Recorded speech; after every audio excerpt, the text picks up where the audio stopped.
Hello বন্ধুরা, good morning. সবাই কেমন আছো? আশা করছি সবাই ভালো আছো, সুস্থ আছো। আমার নতুন আরেকটা ব্লগে তোমাদেরকে অনেক অনেক স্বাগত আর অনেক অনেক ভালোবাসা। এখন ঘড়ির কাঁটায় বাজে সকাল 9টা। তো এইমাত্র ঘুম থেকে উঠলাম।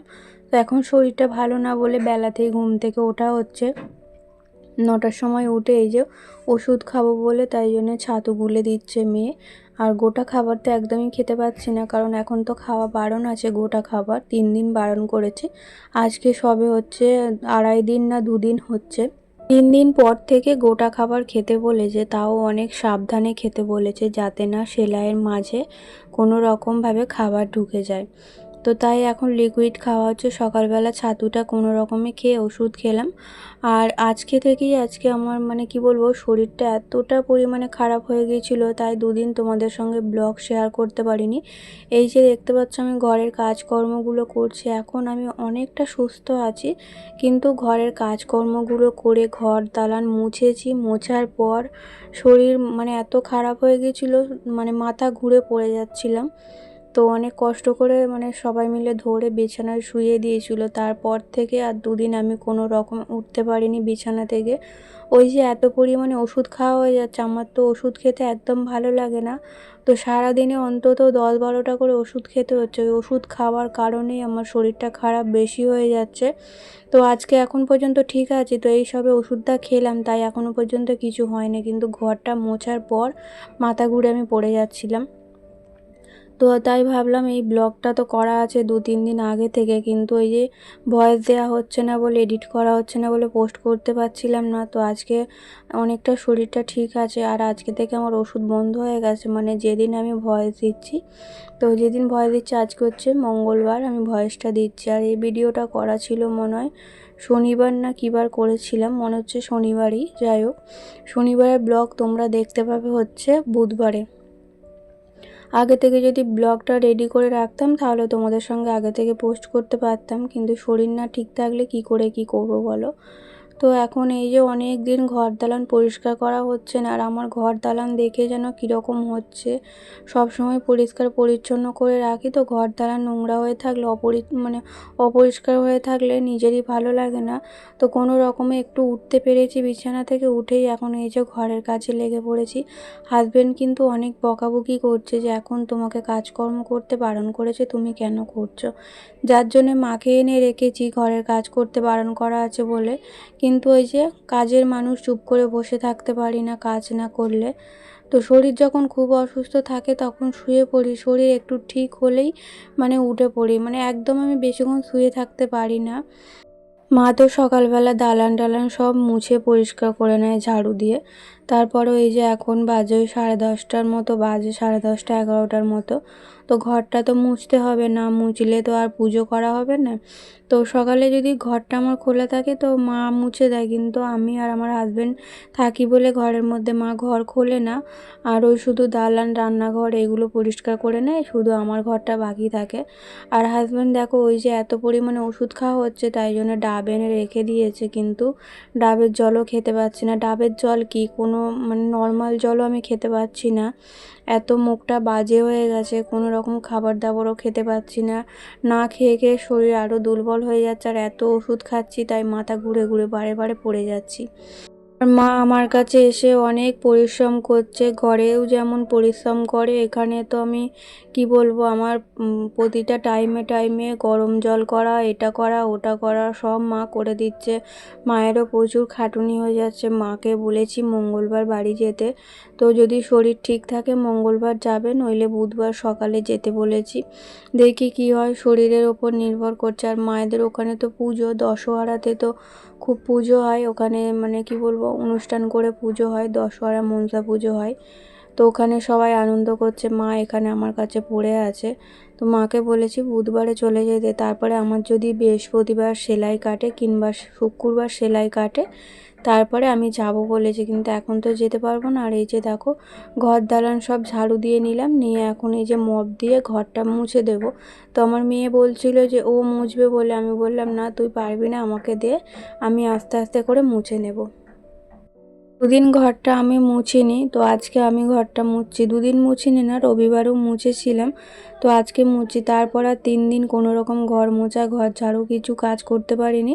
ওই সারাদিন বিছানায় শুয়ে পড়ে থাকতাম, আর টাইমে টাইমে মা খাবার দিত, খেতাম, তারপরে ওই চান করিয়ে দিত, সবটাই মা করতো। আমার হাজব্যান্ড করেছে অনেক, তো সবাই মিলে আমার অনেক যত্ন নিয়েছে, তাই আজকে শরীরটা অনেকটা সুস্থ হয়ে আছে।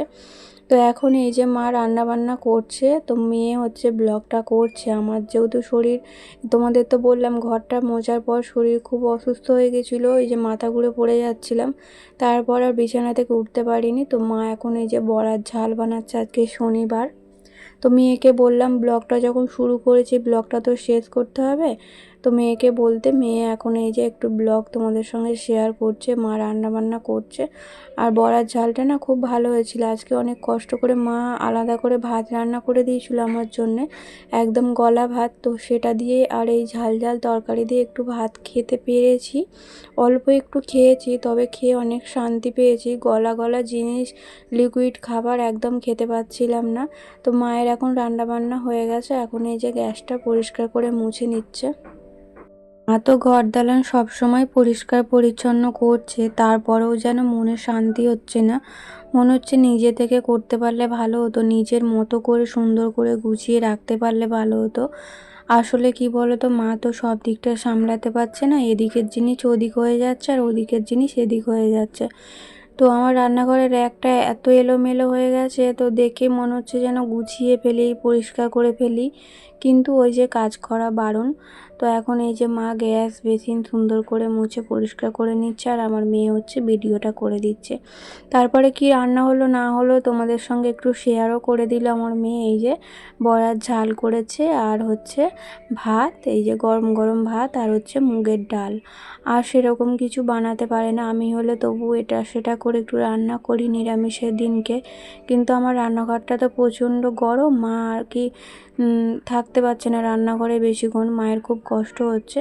তো রান্না বান্না করে মা চান করে নিয়েছিল, তারপরে এখন এই যে বাসনগুলো ছিল রান্নার পর, সেই বাসনগুলো কিছু মাজা হয়নি, তো চান করার পর এখন এই যে বাসনগুলো সব মেজে নিচ্ছে মা। আর আমার মেয়ে হচ্ছে ব্লগটা করে দিচ্ছে, আর আমি কিন্তু এতক্ষণ শুয়ে আছি, এখনও পর্যন্ত উঠিনি।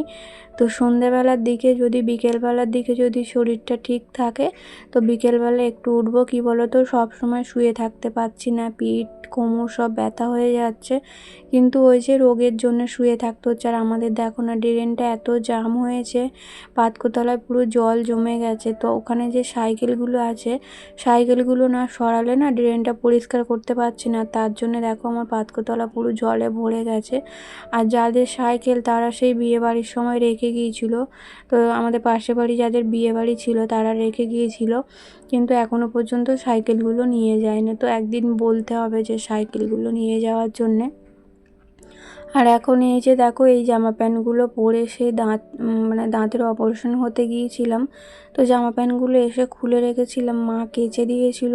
তো শুকনো হয়ে গেছে বলে আমি ভাবলাম এখন শরীরটা একটু ঠিক আছে, তোমাদের তো বললাম বিকালের পর থেকে যদি শরীর ঠিক থাকে তবু একটু ঘরের কাজকর্মগুলো করব।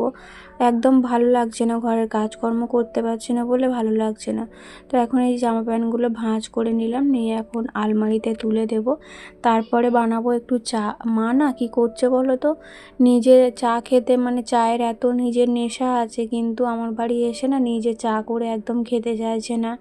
তো আমি করে দিলে তবু একটু খাচ্ছে, নিজে নিজে একদম করতে চাইছে না। আর আমি তো চা খেতেও পাচ্ছি না, আমার পুরো মুখ এমন খারাপ হয়ে গেছে। চা, আমি এত চা ভালোবাসি, চাটা পর্যন্ত খেতে পাচ্ছি না। 2-3 দিন হয়ে গেল চা খাওয়া পুরো বন্ধ। আর এটা দেখো, সকালে এসেছিলো চুল বিক্রি, মানে চুল যারা কেনে তারা এসেছিলো, তাদের থেকে এটা 150 টাকা দিয়ে নিয়েছি। তো আমি টাকা দিয়ে নিইনি, চুলটা অনেকটা জমেছিল সেই চুল দিয়েই নিয়েছি।